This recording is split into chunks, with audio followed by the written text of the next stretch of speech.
am Trenton Osborne, the youth minister at the Millview Church of Christ, and I want to talk to you today about relentless friendships. But to do so, you need to know something about me. Now, you might be looking at me, and if you know me or don't, you probably just look at him and you're like, man, he's just so cool, so suave. I mean, look at that, unkept beard and that polo. I mean, this is like top of the line fashion. But it was probably a crazy thing for you to hear for the first time, or if I'm telling you now that I haven't always been cool. I know, that's shocking, but I have not always been cool. Here is a picture of me in a swing with my hat turned sideways, thinking I was just hilarious for sitting in a baby swing.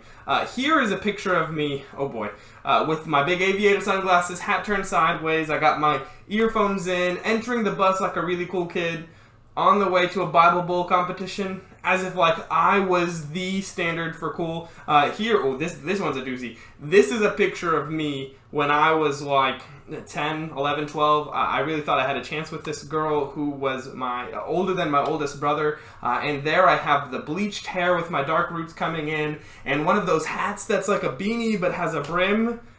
I thought I was the peak of coolness. But I have not always been so cool in my life.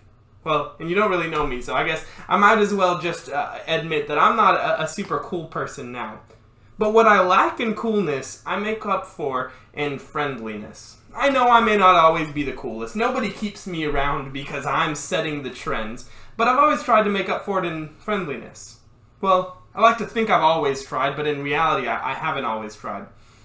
When I was younger, I always viewed friendships as, something to get something out of it. I'm pragmatic, or practical, or whatever word you want to use. I like to think of what is this doing for me.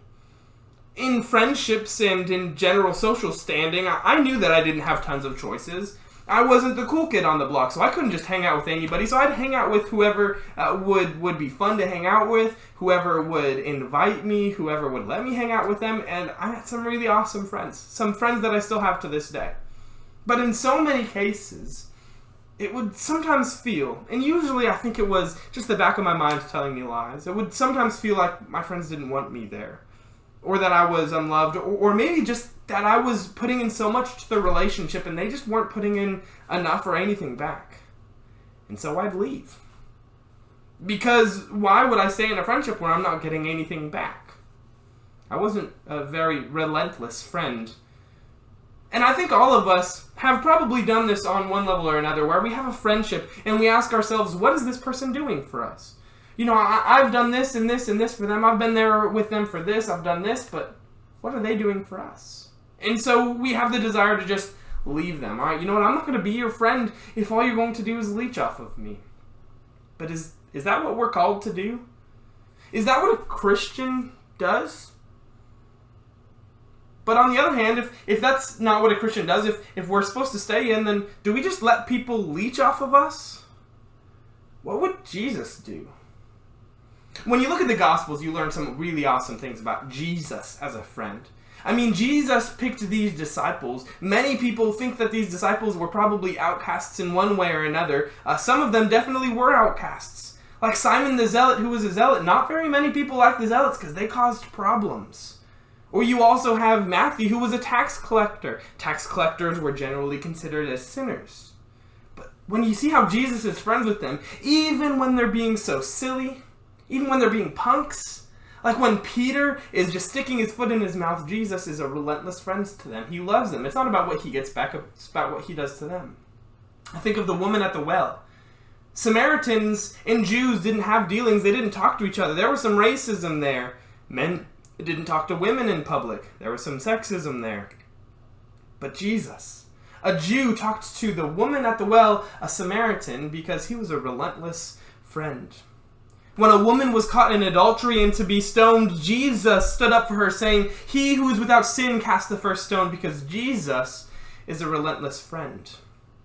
This same Jesus is the Jesus who said in John chapter 15, verse 13, "Greater love has no man than this, that someone lay down his life for his friends."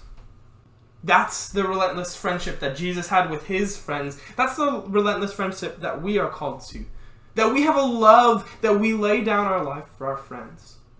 Now, I can't stop the Devo there because you might think, well, is Trenton asking me to go jump off a bridge for my friends? Well, no, obviously I'm not going to go do that. Not a cool thing to do. But even if we were to lay down our lives for our friends, in an awesome movie moment, we jump in front of the bullet and save their lives. Well, how many times can we do that? Once. You got one time. What can we do until that bullet opportunity comes where we can jump in front of our friends? Jesus calls us to lay down our lives for our friends, and if he's telling us to be willing to lay down the most that we can, well, then we should be laying down some other things along the way. How about we lay down our own social standing? You know, maybe some of you are the cool kid in school. Maybe lay that down for a little bit and be a relentless friend to someone who isn't a cool kid. Maybe not to your standard anyway. How about lay down your own desires? Maybe that means doing what God wants you to do more than what you want you to do. Or lay down your desire to get something back and say, you know what, I'm going to be a relentless friend and love those even who don't deserve our love. Because that's what Jesus did. Jesus was a relentless friend, and that means he didn't relent. He didn't give up. He continued to push his friendship and his love, because that's what we are called to do as righteous people of God. If we want to be righteous, we push love like God did. And that means pursuing friendships like you're in a race. And you got to get to that prize, and so you're going to try and try and try as hard as you can, even if not everybody around you is trying, because that's what a Christian does.